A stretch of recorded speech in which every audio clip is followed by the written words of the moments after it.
continuidade à nossa aula anterior, hoje nós vamos falar um pouquinho sobre os principais direitos dos trabalhadores, sim? Nós vamos pensar sobre esses direitos tão importantes, tá? Que é o direito da classe operária, da classe trabalhadora. Classe essa que nos tempos passados era tão menosprezada, tão desprezada pelos empregadores, reduzida praticamente a nada, né? Onde os empregados antigamente eram vistos e reduzidos quase que uma condição análoga à de escravo.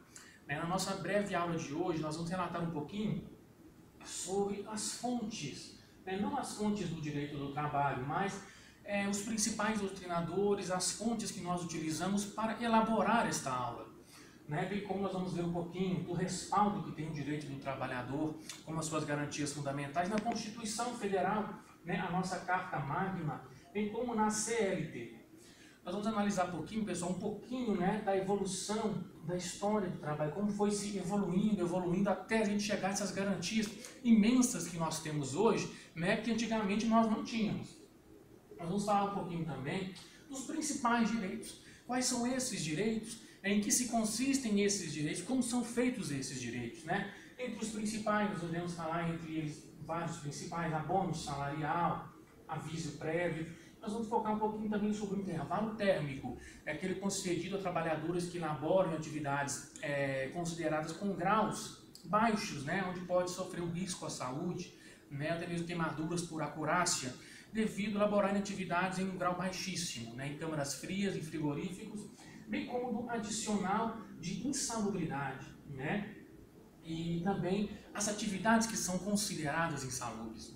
A importância do adicional de insalubridade, pessoal, é porque antigamente, a gente já for começar um pouquinho pegando um relato histórico, os trabalhadores, antes assim da primeira Constituição, que foi em 1916, antes dela, os trabalhadores eram submetidos a situações completamente degradantes. Eram submetidos a situações com contaminação com resíduos tóxicos, químicos, inflamáveis, risco à vida, e não tinham qualquer direito, não tinham qualquer indenização, não tinham qualquer adicional ao seu salário. De modo que muitas mães de família, que muitos filhos ficaram órfãos. Por quê? Aqueles funcionários que trabalhavam anos e anos naquelas usinas, sem a devida equipação, sem os devidos equipamentos industriais necessários, sem ter nenhum tipo de reembolso a mais no seu salário, porque essa questão desse reembolso pecuniário significa apenas uma compensação por aquela exposição demasiada que eu sofria. De modo que esses profissionais, quando se aposentavam, eram cometidos de várias e várias saúdes, e muitos deles faleciam, deixando as suas esposas órfãos, aliás, deixando os seus filhos órfãos e suas esposas viúvas, de modo que elas não tinham nenhum tipo de garantia, não tinham nenhum tipo de pensão. Por isso que o legislador, a partir da Constituição de 1916, começou a dar mais vez, começou a olhar um pouquinho para os trabalhadores, a tirar aquele binóculo que olhava somente para os empregadores, que valorizava apenas a livre iniciativa, e os trabalhadores não estavam nem aí.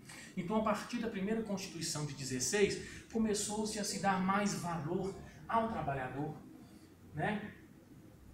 onde se instituiu no artigo 1º, quando fala da soberania, quando fala da dignidade da pessoa humana, dos valores sociais do trabalho, da livre iniciativa, e do pluralismo político. Fala dos valores sociais do trabalho, ou seja, ele está dizendo que o trabalho ele tem um valor social, ele deve ser respeitado como num todo, como na coletividade, não apenas de modo individual.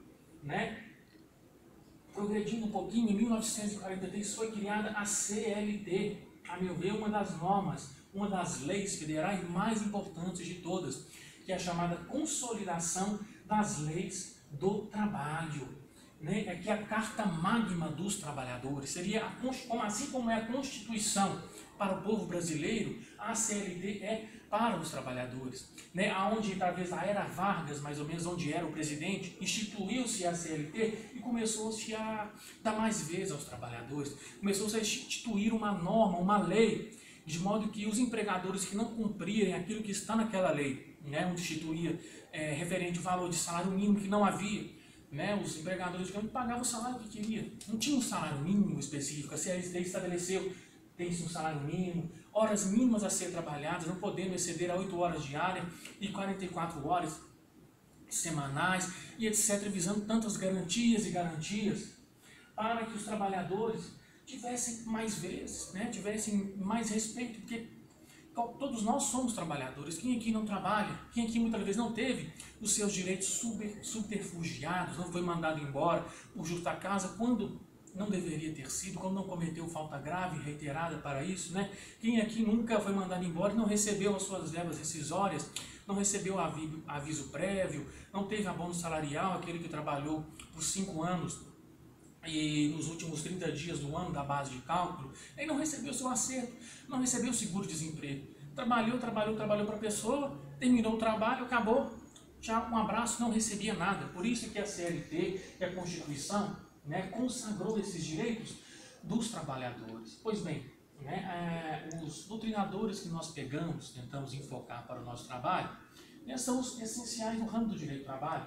Né, nós pegamos embasamento na doutrina de Godinho, Maurício Delgado Godinho, Amador Paz de Almeida. Nós nos baseamos também na doutrina de Amaury Mascaro Nascimento, tá? Bem como na doutrina de Bezerra. Os aspectos constitucionais que nós pegamos de Sartori, tá? O falecido Dr. Giovanni Sartori, e de Sadler, onde nós fizemos um breve compilado aí das garantias constitucionais do trabalho, bem como a sua titularidade, né, bem como as garantias constitucionais trabalhistas em sede infraconstitucional, né, não apenas na Constituição, que é a Carta Magna, que tem hierarquia em todas as outras, mas também nas leis ordinárias, como a própria CLT, e entre tantas outras, né, garantiu também acordos coletivos, convenções coletivas de trabalho, onde nós buscamos também um compilado de jurisprudências, leis e súmulas, para elaborar, né, esse breve histórico, esse breve trabalho, essa breve aula sobre os principais direitos do trabalhador. Nós já falamos um pouquinho da história, né? De modo que antigamente, antes da primeira Constituição, as mulheres sequer poderiam trabalhar, né? Era praticamente uma situação quase que uma escravidão mesmo. As pessoas trabalhavam e eram mandadas embora sem nenhum tipo de garantia. Mas o que aconteceu? Com o avanço do tempo, o legislador coube a instituir essas leis. Não, peraí, vamos analisar um pouquinho o lado dos trabalhadores, porque vinham que era uma classe operária, o proletariado, que não tinha o menor respaldo legal, não eram respeitados, trabalhavam em condições quase que subhumanas, bem como aqueles que trabalhavam em caldeirarias e usinas hidroelétricas, com maquinários de corte, né? E muitas vezes faleciam, não recebiam indenização por isso, né? Não tinham convênios médicos, não tinham vale alimentação, não tinham horário de almoço, né? E tudo isso começou-se a se ter através dos principais conquistas e direitos dos trabalhadores. Pois bem, vamos versar um pouquinho sobre os principais direitos, porque são muitos, tá? São muitos. Vamos dizer um pouquinho o abono salarial. O que é o abono salarial? Bem como nós falamos, é quando o profissional ele trabalhou durante 5 anos consecutivos, e no último ano, onde foi oferida a base de cálculo, ele trabalhou durante 30 dias, ele tem direito a esse abono salarial, né, que vai ser debatido mais ou menos dentro do salário que ele recebia, entre outros, tais como o aviso prévio, tais como vale alimentação, vale refeição, né, auxílio transporte. Veja bem, antigamente você tinha que trabalhar e pagar do seu próprio bolso, hoje não, hoje você tem um auxílio transporte, a empresa te remunera para você ir trabalhar. Veja bem que avanço, né? Auxílio à alimentação também, a empresa paga para você determinada quantia para você arcar com a sua alimentação e não desfalecer durante o dia. Olha só, auxílio cultura, veja bem, olha só que avanço. Você pode ter um auxílio, né, que seria um vale para você explorar as suas habilidades culturais, ir ao teatro, ir ao cinema, um auxílio cultural, para explorar assim a capacidade artística do funcionário, né? Versou-se também as garantias sobre aquelas pessoas que se encontram lactantes, ou as grávidas, bem como a licença maternidade, de modo que a grávida, quando está para dar à luz, né, se encontrando verdadeiramente grávida, ela pode tirar um tempo de férias, de licença, de aproximadamente 6 meses, ainda ficar nesse tempo desse resguardo, quando ela está lactante, por mais 6 meses, e depois voltar ao trabalho, entre outros e outros, bem como a previdência social, né, que é um fundo onde o contribuidor, onde o trabalhador vai contribuindo, né, mensalmente para depois poder se aposentar. Tem também o INSS, as garantias do FGTS, tá? Tudo isso visando o quê? Contribuições que o trabalhador vai fazendo durante o tempo em que ele exercia aquela atividade, e quando ele se aposentar e quando ele sair, ele vai ter aquele dinheiro para ele, para se garantir não vai ser mandado embora, ou quando ele for mandado embora, ficar esmo não, ficar sem nenhum tipo de garantia e submisso às adversidades da vida não. Isso tudo é o quê? É uma garantia. Muitos países não têm isso. O Brasil, salvo, né, as suas limitações, ele tem umas vantagens. E os Estados Unidos, por exemplo, não tem isso, não tem essas garantias, não tem CLT, não tem lei trabalhista. Entre outros, vem como a carteira de trabalho, né, que é o contrato do trabalhador. Você quer garantia melhor do que essa? Você tem uma carteira de trabalho, onde você é fichado, trabalha ali comprovado, tem um nome, o registro da sua empresa, recebe X salários todo mês. Isso é uma garantia muito boa. Bem como o direito à greve. Olha só para você ver. Você vem de uma época histórica em que você era praticamente escravo, né? Trabalhava, recebia o tanto que o empregador poderia pagar. Não tinha hora para largar. Trabalhava até 12 horas por dia. E se você quisesse, não, eu não estou satisfeito com isso aqui, não está satisfeito não? Tchau e benção. Hoje você pode fazer greve. Eu não estou satisfeito com o empregador, não estou satisfeito com o meu salário, vamos fazer uma greve. Você tem direito à greve, né? Isso é garantido na CLT, nas convenções coletivas de trabalho, você pode fazer greve. Para quê? Para mobilizar o seu empregador, de que, quando ele não esteja cumprindo as regras trabalhistas, né? Quando ele esteja impingindo a vocês um trabalho excessivo, ou não esteja cumprindo com aquilo que é pactuado na CLT, nas convenções coletivas, onde através do sindicato vocês vão ter apoio para fazer essa greve e etc. Tá? Bem como outras garantias, o direito de tirar férias. Veja bem, você pode tirar férias, 30 dias de férias em um ano.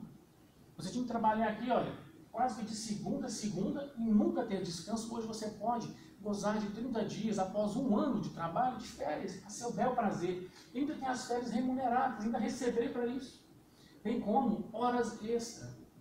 Olha só, vamos supor, você foi contratado para trabalhar de 8 horas até 6 da noite.